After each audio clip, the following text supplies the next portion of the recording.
오늘 저녁에 우리에게 주시는 하나님의 은혜의 말씀은 에베소서 1장 3절에서 6절까지의 말씀입니다. 에베소서 1장 3절에서 6절까지의 말씀 다 같이 합독하도록 하겠습니다. 찬송하리로다. 하나님 곧 우리 주 예수 그리스도의 아버지께서 그리스도 안에서 하늘에 속한 모든 신령한 복으로 우리에게 복 주시되 곧 창세전에 그리스도 안에서 우리를 택하사 우리로 사랑 안에서 그 앞에 거룩하고 흠이 없게 하시려고 그 기쁘신 뜻대로 우리를 예정하사 예수 그리스도로 말미암아 자기의 아들들이 되게 하셨으니 이는 그의 사랑하시는 자 안에서 우리에게 거저 주시는 바 그의 은혜의 영광을 찬미하게 하려는 것이라. 아멘. 하나님의 말씀입니다. 사도 바울은 에베소서 1장 1절과 2절에서 편지를 보내는 자기 자신에 대하여 그리고 편지를 받는 수신인에 대해서 소개를 하고 수신인에 대해서 간단하게 인사를 마친 후에 곧바로 3절부터 편지의 본론으로 직행합니다. 사도 바울은 조금도 머뭇거리지 않습니다. 마치 증기기관의 뚜껑을 열게 되면 그것에서 강렬한 수증기와 열기가 솟구치는 것처럼 사도 바울은 인사를 마치자마자 찬양과 기도로 솟구치고 있는 것입니다. 3절에서 14절까지는 praise, 찬양이 솟구치고 있다면 15절에서 23절까지는 prayer, 기도가 솟구치고 있다. 이렇게 볼 수 있는 것입니다. 사도 바울께서는 이와 같이 praise, 찬양과 prayer, 기도를 결합시킴으로 인해서 균형 잡힌 영성은 praise와 prayer가 결합될 때 얻을 수 있는 미덕이라는 것을 문맥을 통해서 우리에게 강조하고 있는 것이다. 이렇게 해석할 수 있는 것입니다. 에베소서 1장 3절에서 14절의 말씀을 유심히 살펴보면 우리 번역상으로는 3절부터 6절까지가 하나의 문장이고 7절부터 10절까지가 두 번째 문장이고 11절에서 12절이 세 번째 그리고 13절에서 14절이 네 번째 문장으로 구성되어 있습니다. 그렇지 않습니까? 그런데 실제 성경 원어를 보면 3절부터 14절까지가 4개의 문장으로 구성된 것이 아니라 성경 원어상으로는 단 한 개의 문장으로 기록되어 있는 문장입니다. 신약 성경 전체에서 가장 독보적으로 긴 문장, 그것이 3절부터 14절까지의 문장이라는 말씀입니다. 3절부터 14절까지의 이 사도 바울의 긴 문장은 무려 202개의 단어들로 구성되어 있습니다. 여기에는 형용사와 형용사가 겹쳐서 나오고 부사가 부사를 연이어서 나오고 관계대명사절과 분사구문, 전치사, 구등이 지속적으로 마치 나선형의 계단을 한번 연상해 보시기 바랍니다. 나선형의 계단이 끊임없이 이어지면서 돌고 돌아서 마침내 최고 정상에 올라가는 것처럼 사도 바울께서는 202개라는 이 단어들의 계단들을 통해서 마치 202 계단을 밟고 올라가는 것처럼 이 나선형의 긴 문장을 통하여 성삼위일체 하나님께 찬양을, 프레이즈를 올려드리고 있는 이 문장, 그 문장이 바로 3절부터 14절에 기록되어 있는 것이다 라고 볼 수 있는 것입니다. 202개의 계단을 저와 같이 걸어 올라가시면서 사도 바울이 그 들끓는 그 열정을 경험하실 수 있는 여러분과 제가 될 수 있게 되기를 주님의 이름으로 간절히 축원합니다. 사도 바울께서 왜 이렇게 어떻게 보면 기괴할 만큼 긴 문장을 사용하고 있는가? 그것은 성삼위일체 하나님의 구원의 역사를 사도 바울이 말하면서 그의 심장이 잠잠해지지 않기 때문입니다. 사도 바울은 하나님께서 행하신 구원의 역사를 논리적으로 표현하는 것을 포기해버립니다. 그리고 마치 폭포수처럼 하나님께서 하신 일들에 대해서 감사의 찬미를 끊임없이 쉴 수 없이 쏟아놓는 방식으로 3절에서부터 14절의 말씀을 이어가고 있다는 것입니다. 저는 이 말씀을 여러분과 제가 아마 3일에 걸쳐서 3회에 걸쳐서 강의하게 될 것입니다. 이 매우 적절한 방식 그리고 매우 감동적인 이 사도 바울의 이 방식을 따라서 나선형의 진리의 계단을 올라갈 수 있는 여러분과 제가 될 수 있게 되기를 간절히 소원하는 것입니다. 사랑하는 성도 여러분, 하나님께서 우리들을 위해서 하신 일에 대한 최고의, 최선의 반응은 논리가 아니라 찬양입니다. 하나님 앞에 찬양할 수밖에 없는, 폭포수처럼 토해낼 수밖에 없는 그 열정이, 그 열광이 여러분과 저에게 있게 되길 간절히 바라는 것입니다. 사랑하는 성도 여러분, 인간론, 이것은 철학과 신학의 오랜 주제입니다. 인간이 누구인지를 깨닫기 위해서는 먼저 하나님이 누구이신지를 깨달아야만 하는 것입니다. 하나님이 누구인지 깨달을 때 우리가 누구인지를 알게 되고, 우리가 누구인지를 알게 될 때 우리가 무엇을 해야 하는지를 알게 될 것이고, 우리가 어떻게 될 것인지를 깨닫게 되는 것입니다. 이 모든 지식이 하나님을 아는 지식에서부터 연유하게 되는 지식입니다. 이것을 진심으로 깨닫게 되면 찬양하지 않을 수 없습니다.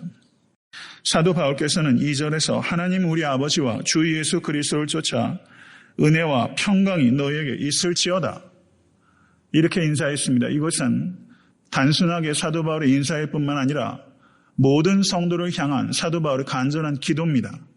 이건 최고의 축복이요, 최고의 인사입니다.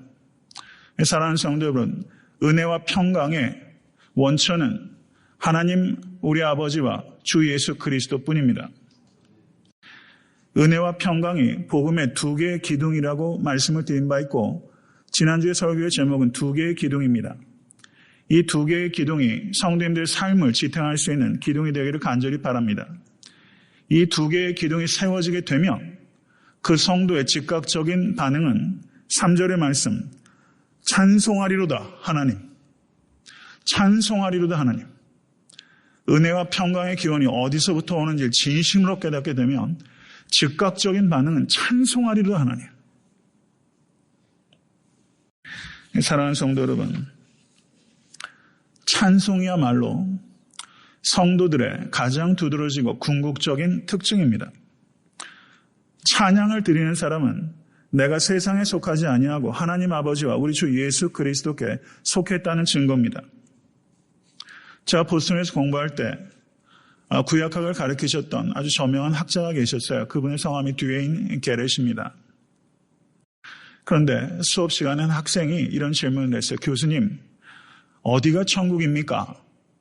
이렇게 물었더니 듀웨인 게렛이 뭐라고 말했냐면, 하나님을 찬양하는 곳이 천국입니다. 아멘. 가만히 생각할수록 제게 퍽 감동이 되었던 모양이에요. 단순한 이야기죠. 교수님, 천국이 어딥니까? 하나님을 찬양하는 곳이 천국입니다. 단순하지만 두고두고 고쉽고 생각하게 되는 진리가 이 안에 있어요. 사랑하는 성도 여러분, 사망의 음침한 골짜기에서도 찬송하면 그곳이 천국이고, 푸른 초장과 실 많은 물가에 있더라도 찬송이 없으면 그곳은 지옥과 다름이 없습니다. 하나님을 찬양하는 곳이 천국입니다. 사도 바울께서 찬송하리로다 하나님 이라고 말하고 있는 이 에베소서는 사도 바울이 인생에서 가장 어두운 감옥에 있을 때 쓴 서신서라는 것은 역설적입니다. 사도 바울의 서신 가운데 가장 아름답고 고결한 찬송시가 1장 3절에서 14절에 기록되어 있다면, 바울의 평생의 최고의 찬양이 여기에 기록되어 있다면, 다윗 왕의 최고의 찬송시는 시편 57편에 기록되어 있습니다. 하나님이여, 내 마음이 확정되었고 내 마음이 확정되었사오니 내가 노래하고 내가 찬송하리로다. 내 영광아 깰지어다. 비파야 수금아 깰지어다. 내가 새벽을 깨우리로다. 주여, 내가 만민 중에서 주께 감사하오며 열방 중에서 주를 찬송하리이다. 대저 주의 인자는 커서 하늘에 미치고 주의 진리는 궁창에 이르나이다. 하나님이여, 주는 하늘 위에 높이 들리시며 주의 영광은 온 세계 위에 높아지기를 원하나이다. 이게 다윗의 찬송시예요. 저는 이것이 다윗의 찬송시 중에서 백미라고 저는 생각합니다. 그런데 시편 57편이 쓰여진 장소가 다윗이 거처하고 있던 구중궁궐 안에서 이 57편이 쓰여진 것이 아니라, 이것이 어디에서 쓰여진 시입니까? 다윗이 아둘람 굴에서 쓴 시예요. 굴이란 본시, 빛이 없고 하늘을 볼 수 없는 곳인데, 다윗은 대저 주의 인자는 커서 하늘에 미치고 주의 진리는 궁창에 이르나이다. 육안은 하늘을 볼 수 없는 동굴에 있지만 다윗의 영화는 주의 진리가 하늘에 미치고 주의 영광이 궁창에 이르는 것을 다윗의 눈은 바라보는 것이죠. 도망자이신 적 있으세요? 도망자는 마음이 옥죄 있는 사람이에요. 마음이 옥죄죠. 전 그런 생각이 들더라고요. 아둘람굴에 있을 때 다윗의 마음은 옥죄했어요. 그런데 가슴이 옥죄는 그 도망자 신세일 때 다윗은 가장 가슴이 벅찬 찬송시를 기록하고 있어요. 저는 이 자리에 계신 모든 성도님들과 애타한테 섬기는 교회 모든 성도들 그리고 이 땅에 있는 모든 그리스도인들의 삶이 그 삶 자체가 찬송이 될 수 있게 간절히 축원합니다.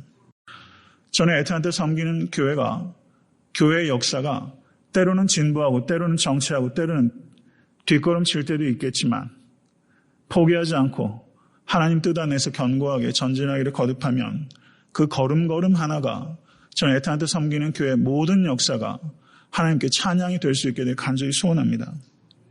성도 여러분, 인생의 험한 바위에 부딪혀 계시진 않습니까?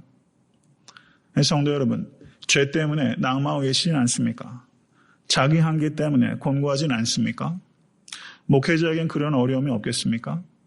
목회자도 설교할 때 나는 참으로 더러운 죄인이다라는 것을 절감하면서 이 더러운 죄인의 입술로 하나님의 거룩한 말씀을 증거할 수밖에 없는 그런 역설적인 상황이 목회자는 사실은 던져집니다. 때로는 참 고통스러워요.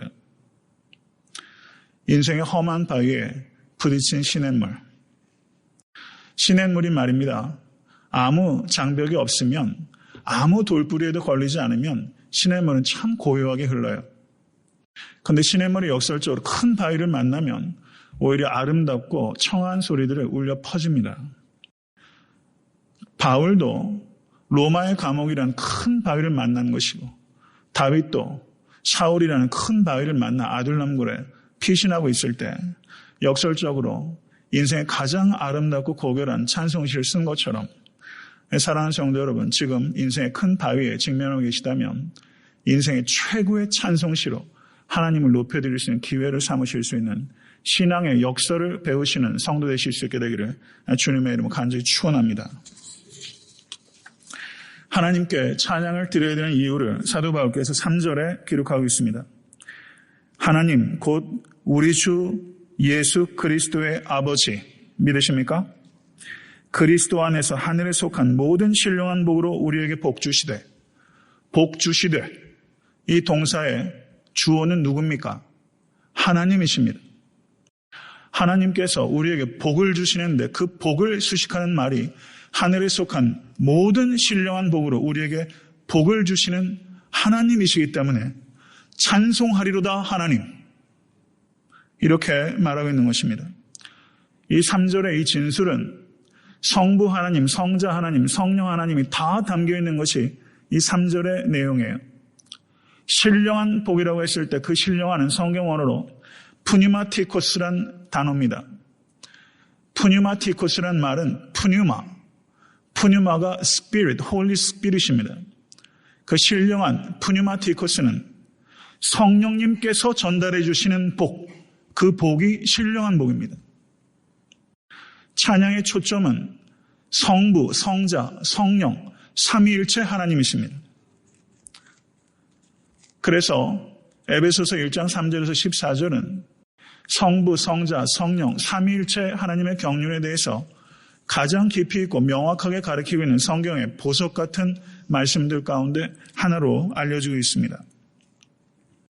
오늘 제가 강의하는 본문은 1장 3절에서 14절의 내용 중에서 4절에서부터 6절 성부 하나님에 대한 찬미, 7절부터 12절은 성자 예수님에 대한 찬미, 그리고 13절에서 14절은 성령 하나님에 대한 찬미입니다. 저는 이 중에서 오늘 성부 하나님에 대한 찬미의 부분에 대해서 강의할 것입니다. 성부 하나님께서는 우리의 구원을 계획하셨고 성자 예수님은 성부 하나님께 순종하셔서 구원을 성취하셨으며 성령 하나님께서는 성부 하나님께서 계획하시고 성자 예수님께서 시작하신 그 구원의 역사를 지금 이곳에서 우리에게 적용하고 계십니다. 성부 하나님은 구원을 계획하시고 성자 하나님은 그 구원을 성취하셨으며 성령 하나님은 그 구원을 각 사람에게 적용하십니다.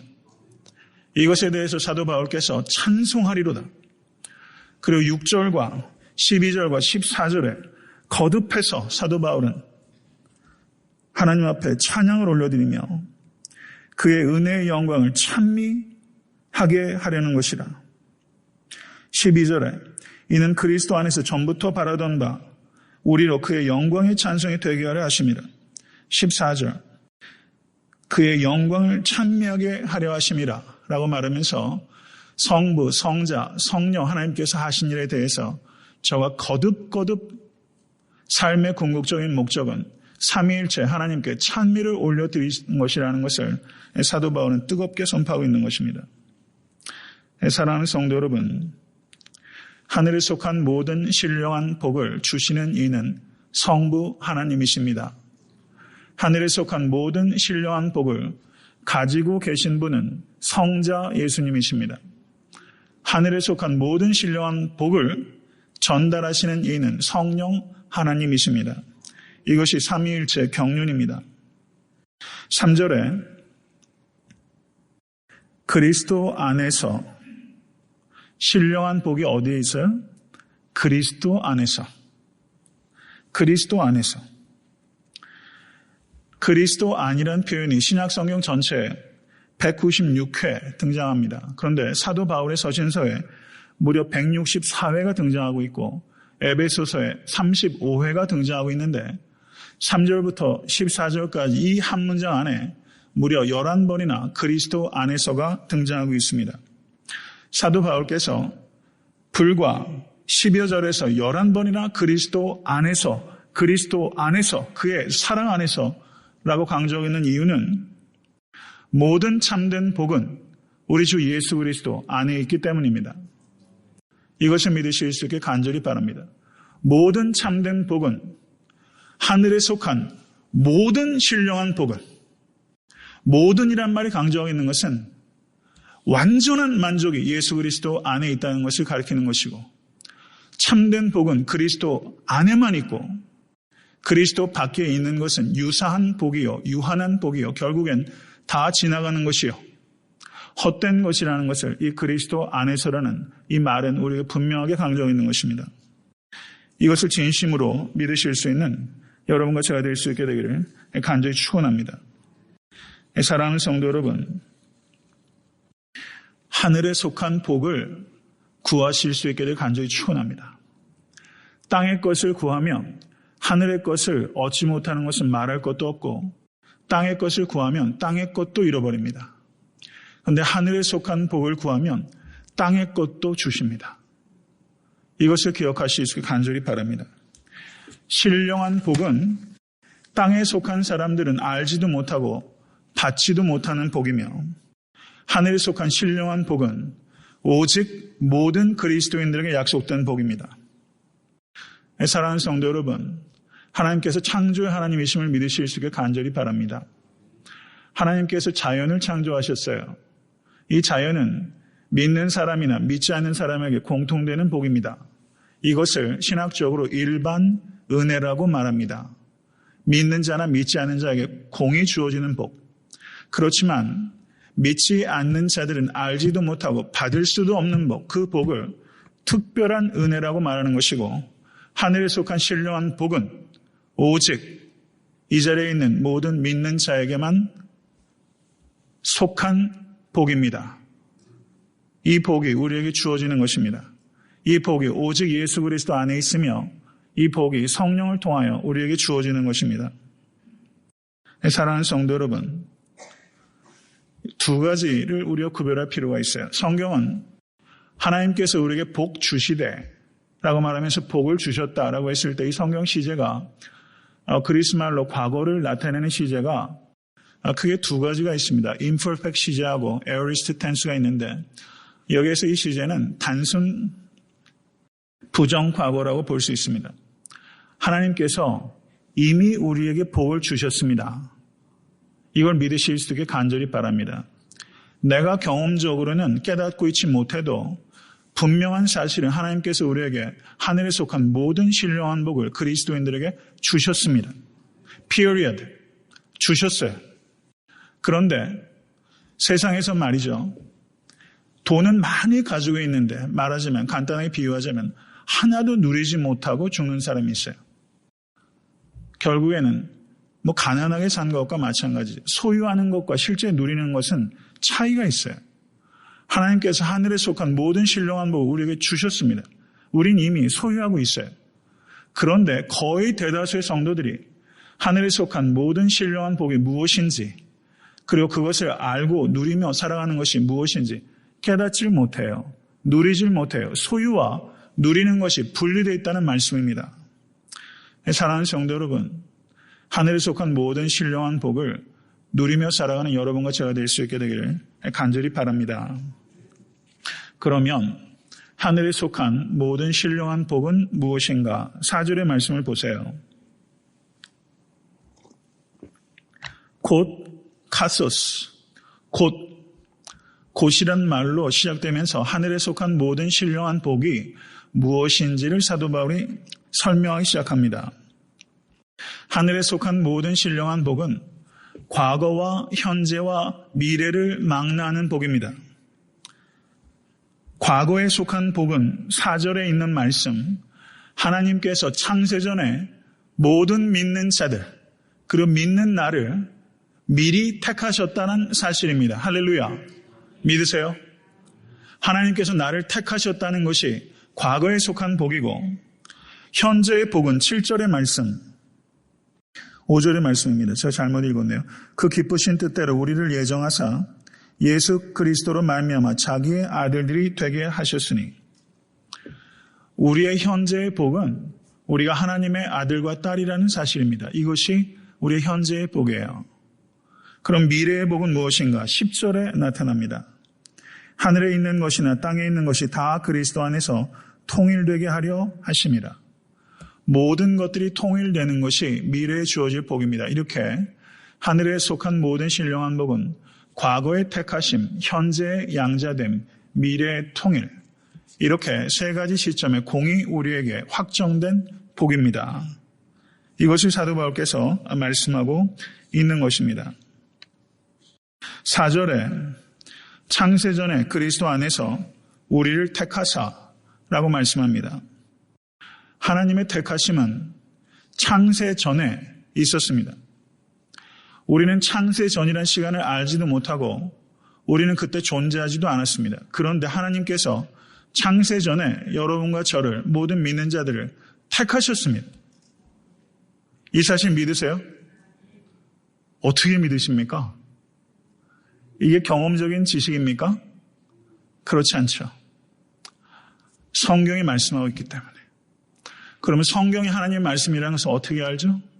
우리가 예수를 인격적으로 만났기 때문에. 예수를 인격적으로 만났기 때문에 예수의 구원을 믿기 때문에 우리는 하나님의 창조를 믿게 되는 것이고 그리고 하나님의 말씀을 믿게 되는 거예요. 사랑하는 성도 여러분, 창세전에 그리스도 안에서 우리를 택하셨다는 것을 믿게 된 것을 감사하실 수 있게 간절히 축원합니다. 어떻게 이것을 믿게 됐을까요?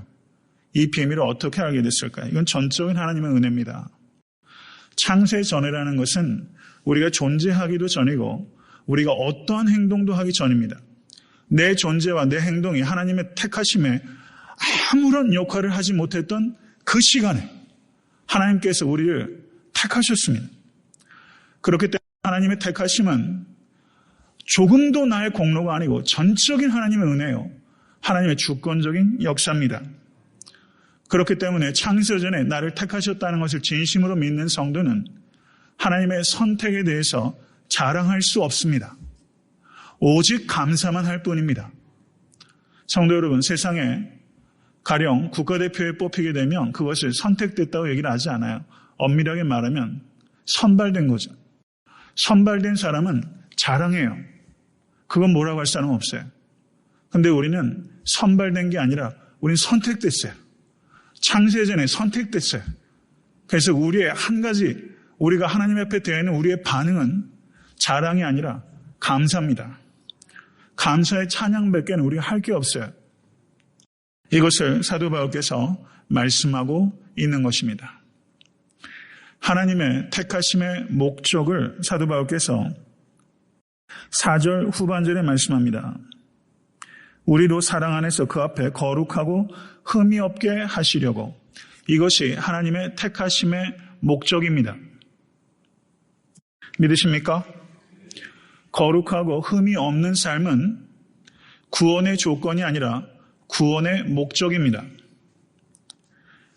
거룩하고 흠이 없는 삶은 하나님의 은혜에 대한 성도의 마땅한 반응이요, 구원받은 백성의 필수적인 증거입니다.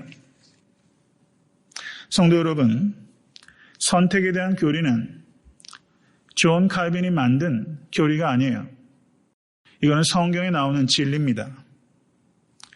이 선택의 교리에 대해서 캘빈 자신이 이렇게 이야기를 했어요. 우리는 논증에 의해서나 이성에 의해서나 하나님께서 창세전에 우리를 어떻게 선택하셨는지 이해할 수 없지만, 선택의 교리를 특별히 강조했던 캘빈조차 창세전에 우리를 선택한 것을 어떻게 선택하는지 우리는 이해할 수 없지만 하나님께서 우리에게 그것을 선포하심으로 그것을 압니다. 그리고 믿음 안에서 깨닫게 될 때 그 진리가 충분히 스스로 입증되는 것을 체험하는 것입니다. 이것은 매우 정직하고 그리고 매우 심오한 말이라고 생각이 돼요. 하나님께서 창세전에 나를 택하셨다는 것은 이건 이성과 논리로 다 규명할 수 없는 비밀이요 신비입니다. 근데 믿음 안에서 살아가면서 그렇구나. 내 공로 때문이 아니구나. 내 조건 때문이 아니구나. 나는 정말 죄인이구나. 그런데 택해 주셨구나. 창세전에 나를 택해 주셨구나. 이것이 신앙 안에서 영적인 진리로, 경험적인 진리가 아니라 영적인 진리로 그것이 깨달아지는 거예요. 성도 여러분, 성경을 어디를 뒤져도 선택의 교리에 대해서 분명하게 말하고 있는 것은 찾을 수 없습니다. 완전히 선택의 교리가 가지고 있는 논리적인 어려움들을 해결할 수 있는 성경 구절을 찾을 수 없습니다. 그렇기 때문에 하나님의 선택의 교리에 대해서 너무 정확하게 말하고 너무 정밀하게 말하는 것에 대해서 경각심을 가져야 합니다. 왜냐하면 선택의 교리는 선택의 신비이기 때문입니다. 신비라는 것은 모름지기 논리로 다 규명되지 않는다는 것을 전제하는 것입니다. 선택의 교리에 대해서 우리가 깊이 있게 이해하려고 하는 노력은 필수적이지만 선택의 교리를 가지고 입씨름해서는 안 되는 것입니다. 그러면 선택의 교리의 궁극적인 목적은 무엇인가? 거룩하고 흠이 없는 삶을 살아가는 경주입니다. 선택의 교리를 논리로 풀려고 할 것이 아니라 신비에 속한 선택의 교리를 진심으로 믿고 그 하나님의 전적인 은혜로 내가 구원받았다는 것을 깨닫는 사람은 그 선택해 주심에 합당한 삶을 살아가기 위해서 거룩하고 흠이 없는 삶을 살려고 노력하게 되는 것입니다. 사랑하는 성도 여러분, 하나님께서는 너는 가만히 보니까 정말 자녀답구나. 그러므로 이제부터 너는 내 자녀 해라. 이렇게 얘기하는 게 아니에요. 자녀답기 때문에 자녀 삼아 주신 것이 아니라 자녀 삼아 주시고 이제부터 자녀답게 살아라. 이게 성경이에요. 이게 성경에서 말하는 것입니다. 이걸 조금 어렵게 얘기해 볼게요.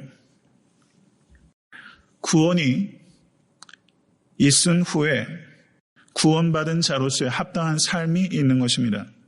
무슨 말인고 하니 직설법, indicative, 조금 어렵게 복잡하게 얘기하는 거예요. 직설법, indicative, 직설법이 먼저 있고 명령법, imperative가 따라옵니다. 제가 개념적으로 정확하게 설명한 이유는 그것을 정확하게 이해하시면 여러모로 유익이 있기 때문이에요. 직설법이 먼저 오고 명령법이 따라와요. indicative가 앞에 오고 imperative가 뒤에 옵니다. 이게 무슨 말인고 하니 갈라디아서 5장 1절을 한번 보시기 바랍니다.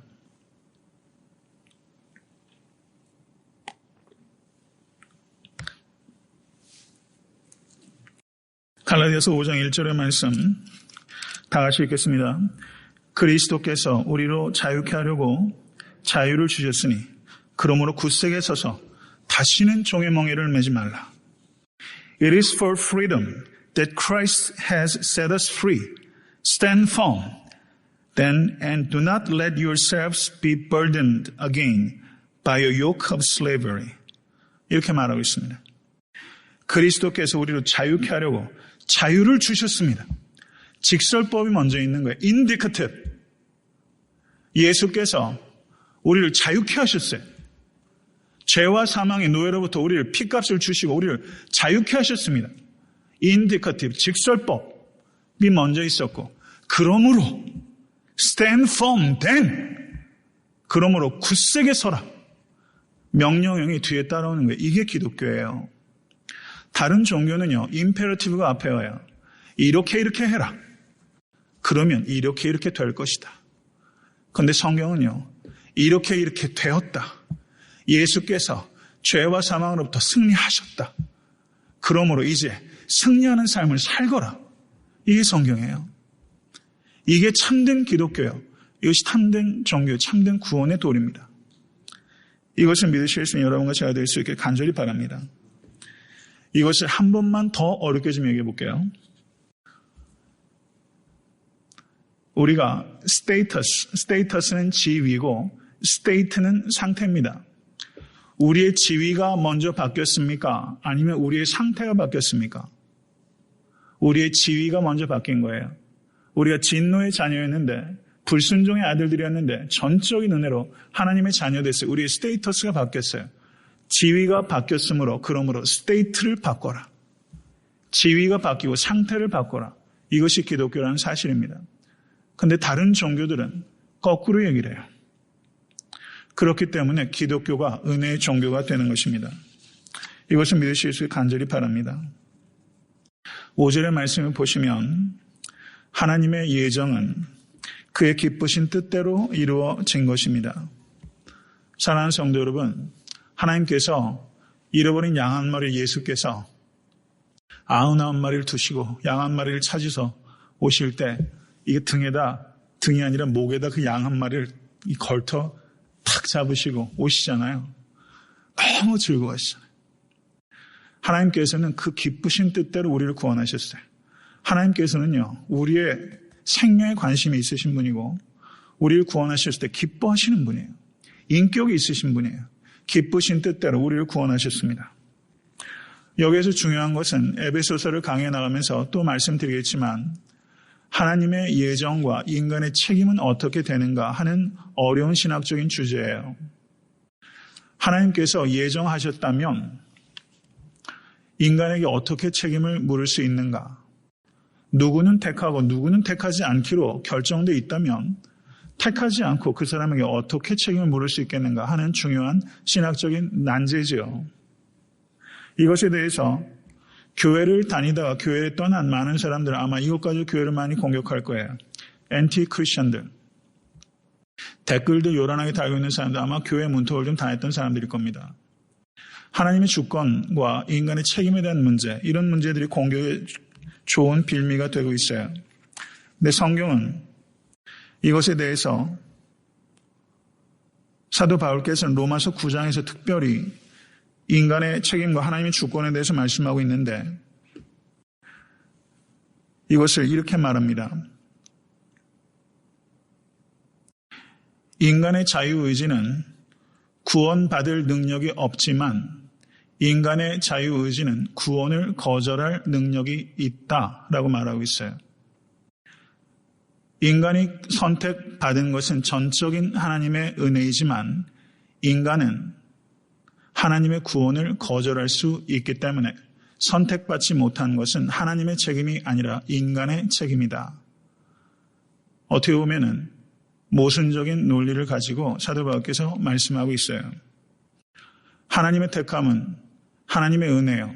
선택받지 못한 것은 인간의 책임이다. 이렇게 말씀하고 있는 것입니다. 이것에 대해서 제가 로마서 강의할 때도 말씀을 드렸지만 로마서 9장에 해당되는 강의를 좀 들으시기를 바라고요.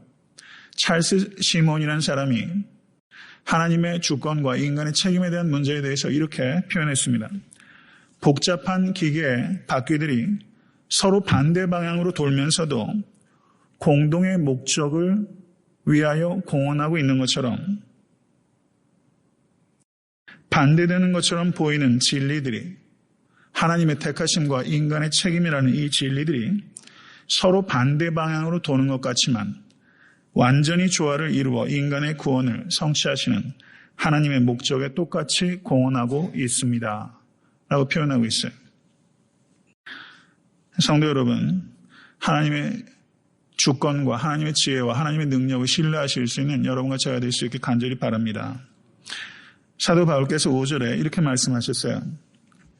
예수 그리스도로 말미암아 자기의 아들들이 되게 하셨으니 예수님께서 십자가를 감당하심으로 율법 아래에 있던 우리들의 죄를 속량하시고 하나님의 아들들이 되는 놀라운 신분을 우리에게 주셨습니다.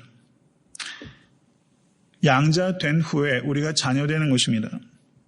로마서 8장 14절, 17절, 26절에서 27절에 이 양자됨의 진리에 대해서 사도 바울께서 상세하게 설명하고 있습니다.